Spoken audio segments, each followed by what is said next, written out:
Hello guys, ഞാൻ വീട്ടിൽ വന്നെന്ന് അറിഞ്ഞപ്പോൾ തന്നെ അപ്പുറത്ത് അനീഷ് മാമൻ കൊണ്ടൊരു സാധനം തന്നിട്ട്. ഈ സാധനത്തിന്റെ പേരാണ് മിറാക്കിൾ ഫ്രൂട്ട്. ഇത് നമ്മുടെ പച്ചമാങ്ങ. സ്വാതി അനീഷ് മാമൻ എന്നോട് പറഞ്ഞ് ഈ മിറാക്കിൾ ഫ്രൂട്ട് കഴിച്ച് 5 മിനിറ്റ് കഴിയുമ്പോഴത്തേക്ക് വേറെ എന്ത് പുളിയുള്ള കഴിച്ചാലും പുളിക്കത്തില്ല, മതിരിക്കുമെന്ന്. ഇവര് പറഞ്ഞ സാധനം ഉള്ളതാണെന്ന് അറിയാൻ വേണ്ടി ഞാൻ ആദ്യം പച്ചമാങ്ങ കഴിച്ചു നോക്കി. നല്ല ഒടുക്കത്തെ പുളിയായിരുന്നു കേട്ടോ. പിന്നെ ഈ മിറാക്കിൾ ഫ്രൂട്ടിന് എന്താ മിറാക്കിൾ ഫ്രൂട്ട് എന്ന് പേര് വന്നതെന്ന് അറിയാനുള്ള ക്യൂരിയോസിറ്റിക്ക് ഞാനതെടുത്ത് കഴിച്ചു നോക്കും. എനിക്ക് സംഭവത്തിന്റെ ടേസ്റ്റ് ഒന്നും ഇഷ്ടപ്പെട്ടില്ല. പക്ഷെ ഇത് കഴിഞ്ഞ് എന്താ ഉണ്ടാണെന്ന് നമുക്ക് അറിയാം. അത് കഴിച്ച് 5 മിനിറ്റത്തേക്ക് വെയിറ്റ് ചെയ്യാനായിട്ട് സ്വാതി പറഞ്ഞേക്കണേ. ഒരു 2 മിനിറ്റ് വെയിറ്റ് ചെയ്തിട്ട് ഞാൻ പച്ചമാങ്ങ കഴിച്ചു നോക്കിട്ടോ.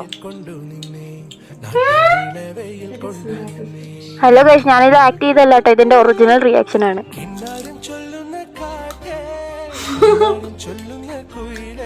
പക്ഷെ എനിക്കിത് ടേസ്റ്റ് ഇഷ്ടപ്പെട്ടില്ല.